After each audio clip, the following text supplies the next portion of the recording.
Hi, it's Cory, and today you're going to learn how to play You've Got a Friend in Me from Toy Story.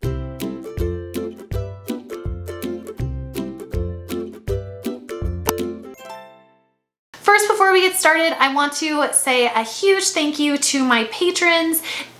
They voted for this song for our November Song of the Month, and so they're getting a tutorial for it. If you're at all interested in joining my Patreon community, all the information is in the description box below, so you can check it out and see what the different benefits are. One particular benefit is that everyone gets a couple different options of tutorials every month, and they get to vote on which one they would like to see made into a tutorial, and then they get the lead sheets for it, and we also do like live streams and stuff to have extra help with that particular song. So if that's something you might be interested in, check it out, and I'd love to have you join the Patreon community. Not only is it an amazing way to directly support the channel, but it's really fun getting to know you guys better and getting to interact with you in a different way. And before we get started, I just want to send out a special thank you to my gold tier patrons. They're very generous with gifting their money to help support the channel, and so I just wanted to thank them. And those ones are Christina Trilana, Rosemary Bristol, and Stefan Ramirez,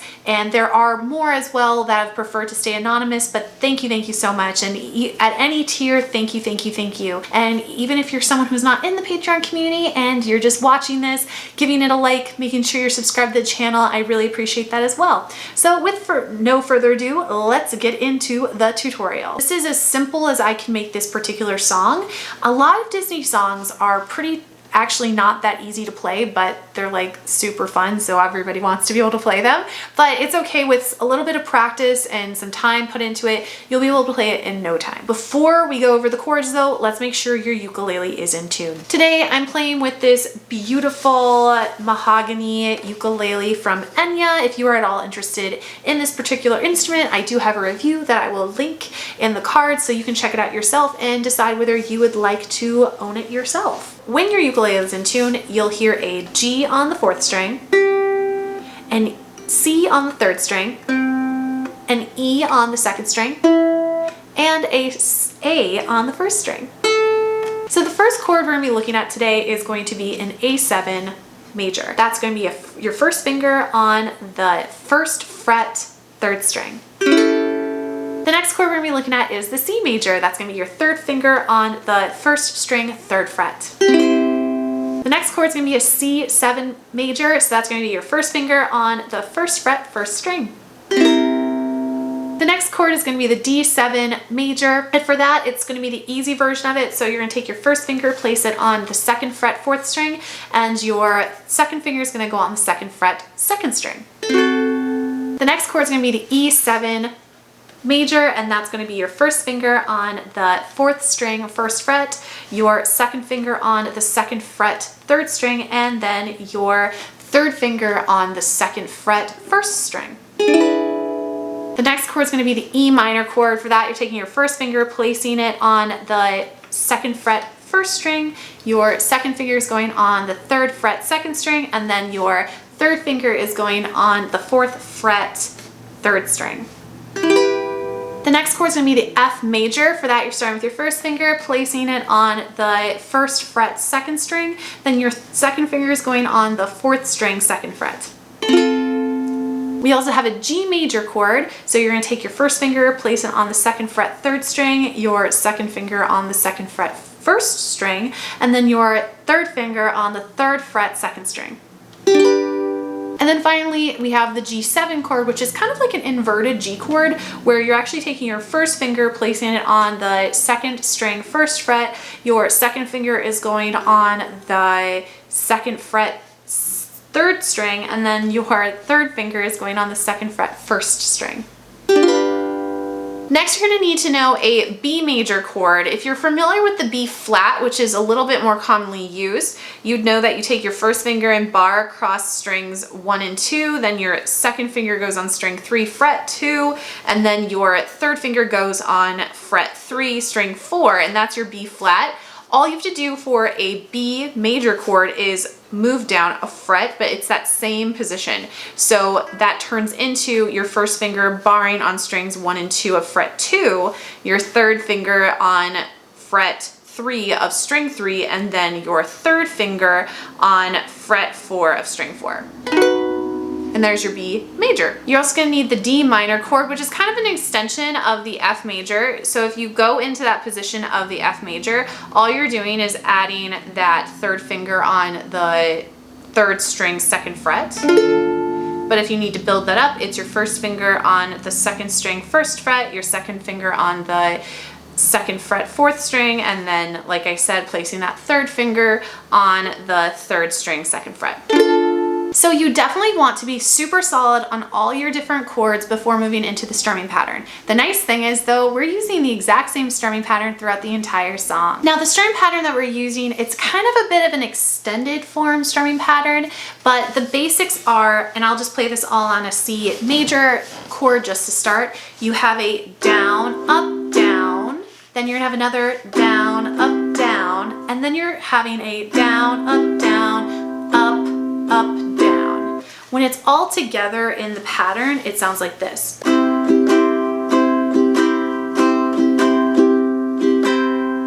All right, so again, you're thinking basically 3 down, up, downs, and then after those 3 little bits of the down, up, downs, you're adding an up, up, down. Now what we're gonna be doing is not just strumming through it, we're gonna be adding a chuck. So essentially what happens with that is on every first of the down, up, downs, you're gonna do down, up, chuck, then down, up, chuck, down, up, chuck, up, chuck. So slowly again, that's down, up, chuck, down, up, chuck, down, up, chuck, up, chuck. Within the context of the song, the first line sounds like this. Down, up, chuck, down, up, chuck, down, up, chuck, up, chuck, down, up, chuck, down, up, chuck, down, up, chuck, up, chuck. And then you continue throughout. With the words, it sounds like this. You've got a friend in me. You've got a friend in me. So you can hear how those pieces are coming together. If that's a little bit too complicated for you, you're more than welcome just to play on the beat as well, and you could go, you've got a friend in me. And that works just as well. Or you could play on the chord changes, which would be, you've got a friend in me. And you actually change chords frequently enough in this song that that would sound totally fine. I always recommend people start playing on the chord changes, then move to a steady beat, and then add some kind of strumming pattern that's a little bit more complicated. But like I said, if you're a more advanced player and you can just jump right to the strumming pattern, that's fine too. You're gonna be playing that throughout the entire song. So really, once you can get a mastery over those 9 chords, this song's really not that difficult. It's just remembering the pattern and then knowing how the song goes. So with all that, let's give it a playthrough. 1, 2, here we go. You've got a friend in me. You've got a friend in me. When the road looks rough ahead and you're miles and miles from your nice warm bed, you just remember what your old pal said. You've got a friend in me. You've got a friend in me.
found this tutorial helpful for You Got a Friend in Me. It's one of my favorite songs. It's definitely like one of my mom's favorite songs too, so I'm really happy that I can now have a tutorial and whoever's favorite song it is can have it be played. That didn't make a lot of sense, but I'm happy and I hope that you found it helpful. I don't know, this song just makes me so happy, so just in a good mood now. If you aren't already, make sure to subscribe to the channel. I put out new videos on Sundays and Wednesdays to help you be a better ukulele player. So we'd definitely love to see the channel grow, and that happens with more subscribers and people viewing the videos. And again, thank you so much to my patrons who make this possible. So if you're not a patron and you're thinking about it, check out the community, check out the benefits, and see if you think it's worthwhile for you. But I hope you have a wonderful day, and I will see you next time. Bye-bye.